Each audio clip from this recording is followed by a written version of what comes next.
2 తెలుగు రాష్ట్రాలలో మీకు అద్భుతమైన ఫాలోవర్స్ ఉన్నారన్న వాక్యాన్ని ఖచ్చితంగా చెప్తారని అందును బట్టి నేను దేవుని స్తుతిస్తున్నాం. సివిఎఫ్ కూడా మాట ఇక్కడ నేను ఇంటరప్ట్ చేసినందుకు క్షమించండి మూర్తిరాజు గారు. సార్, ఒకవేళ ఫాలోయర్స్ ఉంటే ఉండవచ్చు, కానీ ఆ ఫాలోయర్స్ నిజంగా ఫాలోయర్స్ అయితే వాళ్ళకి చిన్న సవినయమైనటువంటి నా మనం ఏంటంటే, నా ఫాలోయర్స్కే you are not suppose to follow Prakash, you are suppose to follow Jesus Christ.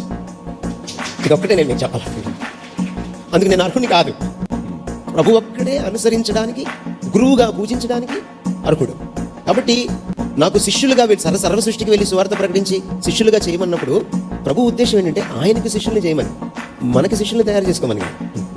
So నేను నా ఫాలోయర్స్కే కాదు, మిగిలిన ఫాలోయర్స్ కూడా నేను చెప్పేది ఏంటంటే, దయచేసి మీరు మనుషుల్ని ఫాలో అవ్వకండి, ప్రభువుని మాత్రమే ఫాలో అవ్వండి. అభిమానించండి, అంతవరకు పర్లేదు. అభిమానం వెర్రితలలు వేస్తే ఆరాధనగా మారుతుంది, వ్యక్తి పూజగా మారుతుంది. అది భయంకరమైన విగ్రహారాధనని దేవుడు వ్యభిచారంతో పోల్చాడు. అంచేత దైవజనుల్ని పూజించడము అన్యులు విగ్రహాలను పూజించిన దాంతో సమానం, వ్యభిచారంతో సమానం. అంచేత దైవజనుల్ని గౌరవించండి, పూజించండి.